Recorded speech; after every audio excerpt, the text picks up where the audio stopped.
This is something that I've not shared before. Yeah, I've not made it public ever. I've not told anybody. The only two people that knows this, my mother and my husband. Yeah, how I lost my virginity. My mother took the virginity from me. And this is what happened. But before I explain what happened, before I tell this story, yeah, I don't care if you judge me or not. I know a lot of you will start saying, she's your mother. No matter what, she carried you for 9 months. If she hated you, she would have removed you. I wish she actually removed me then, because what I went through, I don't understand. And up to today, I don't still understand. So if you want to judge me, judge me. I have daughters, I have children that I don't even know. I need to train them right. I don't want to end up like my mother. I don't want to do to them what my mother did to me. Do you understand? And I can't even scold my daughter even when she's wrong. Every time I try to scold her, I have this fear, I have this anxiety. If I spank her, I have to go and beg her. I have to tell her, I'm sorry, give me a hug, because I don't want to be like my mother. So if you want to judge me, please, by all means, go ahead and judge me. I don't care. Call me names, because everybody's thinking now that we are old, everybody's saying, don't share your story, don't talk, you hurt your mother, how will she feel, how will the community see her, this and that. What of the daughter, what of me, what of that inner child that wants to heal? You don't understand. Okay, let me tell you the story. So growing up, I've always liked boys. No doubt, I've always liked boys. I never liked the company of girls. I've always wanted to be around boys. I just don't know. But I've always wanted to be around boys. And you know, us millennials, growing up back then, you realize that, you remember that whenever you are always navigating toward boys, your mother will automatically think that they will impregnate you. You know, all those kind of things. And then, even at that, a lot of people still got pregnant at that period. But so, they were getting reports about me that I was always doing boys, I was always visiting boys, and quite all right. I had one male friend then, my age mate. He had sisters too, they were the same age grade with me. So sometimes they'll send me on an errand, I'll branch to their house. I was 14, yeah. So one time, she heard the reports, I think from one of my siblings, that I had gone there. And then when I came back, she asked me what the boy and I did. I explained to her, see what we did. We were just watching television and we were just nothing else. We were talking, watching. She said it's not true that the boy touched her. I said no. The next thing, he wasn't, slapped me, you know. I said nothing, and then I was trying to wage when she tries to hit me, I will wage it. When she tried, so she started holding her hand. She said, you are fighting me. You are so, oh my God, so you have grown to the age of your father. Let your father come back. I will tell, I started thinking, what did I do? Then when my father came back, I don't know what she told my father. She escalated the whole thing, told my father that I had slept with the boy, this and that. I had not. I did not do anything with the boy. The next thing, both of them, my father was, if you see the punch, the kind of, like, you cannot give a 14-year-old child that kind of, it was all my upper cut, everything. Then I fell backwards. I couldn't hold myself. And the next thing, I started trying to, I said, okay, she was pushing me to talk. I started thinking, because then I was reading a lot of Muse and Bones, right? I hadn't had sex before, but at least I knew what it was about. I knew how they do it. So I started explaining to her. I told her, okay, no, the boy just told me to lie down. I lied, the boy now stayed on top of me. She said, the boy remove your pants. I said, no. She said, straight. But okay, yes, remove my pants. And she told me to remove it as the boy did. I had to pull, because I was wearing a gown. So I had to pull up my gown, and I was wearing a dress, and I removed my pants. I said like this. She said, I spread your leg. I pulled my leg. And then I tried to struggle. My father placed his leg on top of my chest. I couldn't move. And the next day, she went into the kitchen. She brought same Cameroon pepper, mixed it with kerosene. So I was breathing myself. I closed my eyes. I thought she was going to pour it on my face, because I was already getting used to the kerosene on the nose, on the face. The next thing she did, prior to that, she was always putting pepper on my private, but on the surface. She had never gone deeper, always on the surface. So, but I didn't expect it that day. So I was closing my mouth, and then she stood in between my leg and opened it, and then went on her knees. Like, she went on her knees. My father's leg was on my chest, holding me down. And then she took the pepper and the kerosene. And then she took it, I put her hand. I was screaming for help. I looked up. I saw my other sister standing, like folding her hands, standing and looking at me. My siblings all gathered, and they were staring at me. My mom and she was put, I started feeling pain. And then she went stiff and she broke my hymen. And she put her hands, like she's inserted her hands so deep into my vagina. And then the pain made me numb. all the pain, all the blood, all the things on my face, I wasn't feeling those ones. I started feeling it was so painful that I only heard my younger brother, my immediate younger brother. I still remember his voice when he said, meaning you people wanna live this girl, it's too much, you people wanna live her. And then my mother like showed him to get out of here because he was small, he's my immediate younger brother.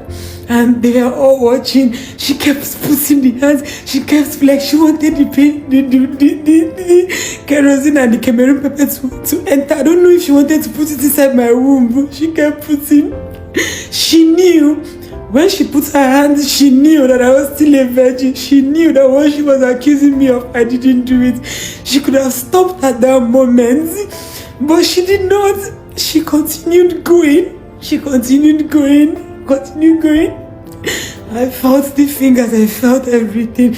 And when they finished, they left me there. And I remember just laying down there telling myself, God, I hate this woman. God, come and take my life. I called her. She went and washed her hand. And she passed and called me Ozu Nawambo, which means dead body and the carrier of dead body. And then I looked at her. I told her, I just feel like unaliving myself.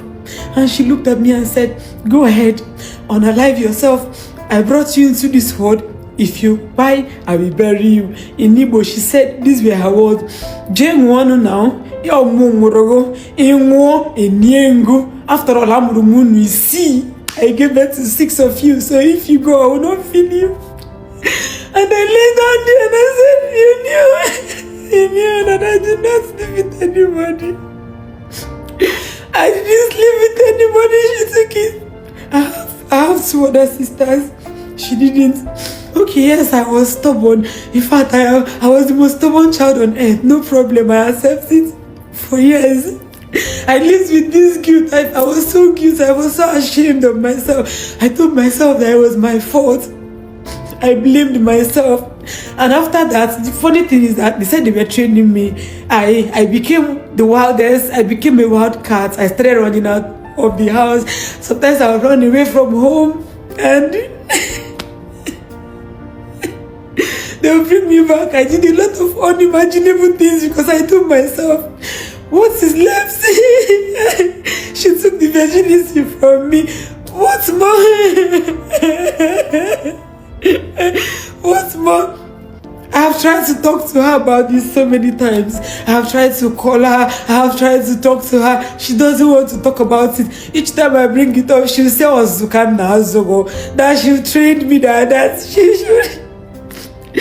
she made me who I am. I said she didn't make me who I am. You messed me up. You messed me up. You completely destroyed me. You broke me. Because everybody will say, maybe you were stubborn. You deserve the treatment. I accept. I was stubborn. Maybe I deserved the treatment. But what happened after I grew? After I became an adult? What now happened? Let me tell you. I grew up, I became an adult, right? One would think that, okay, she doesn't have control over me anymore. I'd gotten to the age where I'll do what I want, say what I want, go wherever I want, Okay, now, why do you still hate me so much, even now that I am an adult? Why do you hate me so much? I ask her all the time. I don't have closure. I don't know how to heal. I don't know how to communicate with her. I don't know how it feels to have to sit down and have a one-on-one talk. Everything I learned today were things I picked up as I was growing up, and the ones I learned from my husband. Do you understand? So growing up, I got pregnant. You don't care. You did not show any interest. Every time I feel like this, I go on, I pick up my phone and I block her. And after some time, I'll start feeling guilty. Oh, maybe she was training me. Or maybe my hymen that she broke my virginity. Maybe I deserve it. No, unblock her. She's your mother. Unblock her. And I'll ask her, do you need money? She'll say yes. I sincerely do not know how to react to this emotional story. from Angela Nwosu. See, African mothers will think that the only way to stop a child from doing terrible things is by doing terrible things to them, which is quite the opposite, because there are some things that you do to a child, and when that child grows up, the child will use the pains, the sorrows that you have incurred in them because of what you think is the best way to train a child. The child will grow up with that pain and sorrow and feel that you actually hated them. And with that feeling, they will do a lot of things that they might end up regretting in future. Imagine a mother doing this to a child. This is to a 14 years old child. This is quite unbelievable. Like, when I listen to this story, I'm completely freaked out. Because how will a father place his leg on his own daughter like that and watch his wife maltreat the child? And after listening to this story, I begin to wonder, are they truly her parents? Or is there something that she doesn't know? Is there something that they are hiding from her? Okay, on a second thought, even if they are not her parents, what right do they have to treat a child like this? I mean, come on. There are better ways to handle a child. Sometimes African parents will just be treating a child in a way that a child might not even understand him or herself. You know that, of course, you are being beaten, you are being spanked, but you don't even know the reason. You don't even know how to change to please them.